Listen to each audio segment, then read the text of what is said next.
My dad abandoned me when I was 4 years old, and I saw him 3 weeks ago, kind of the whole story. It was awful. My dad was an addict, my parents divorced, and he just slowly faded out of my life entirely. Chose anything and everything instead of me. I guess he probably lost the right to visitation when my sister and I were at his apartment one time. When he got out of the shower, he passed out onto the stairs and we couldn't wake him up. Luckily, my sister knew how to call 911 and my mom. I was just trying to wake him up thinking he was dead. It's the only time I can ever remember being there. Definitely never slept there as he didn't have beds or a room for us. His parents decided to stay in my life. Really not sure if it was out of guilt, love, or both. But my sister and I always went there for Easter, Thanksgiving, Christmas. He didn't show up for those except for one time. I remember being really sad that I didn't get anything from Santa because everything was from Dad. I guess it was his one effort, IDK. During that Christmas, he sat me and my sister down on my grandparents' old bed frame decorated all over with the vintage keys they got at hotels, motels of the 60s and 70s, which I always thought looked cool.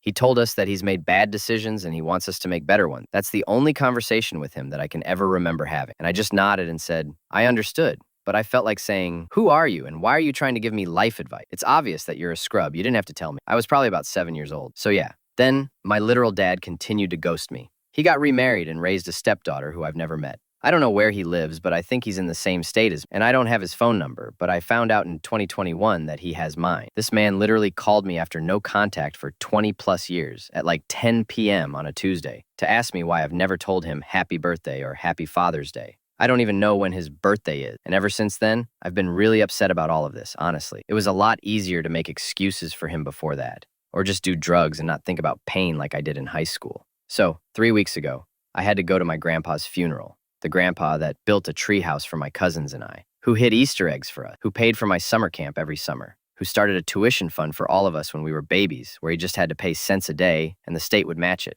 My grandpa who smoked a pack a day but would insist he was only going outside to check on the cats. Loser bio dad walks into the funeral 20 minutes late and decided he should go sit in the front row even though he is literally 6'9" and late. I'm in the second row, so now I'm sweating and my heart's beating too fast. I shouldn't have to be distracted from mourning. A good man. I hadn't considered that he would be here until someone mentioned it on the 3-hour drive up, and I've been anxious ever since. My sister really went straight up to this man afterwards and said, "Hi, Dad," and gave him a hug. Calling him Dad is crazy. I heard him ask if I was around, so I walked as far and fast as I could away from him, the way he's always walked away from me, I guess.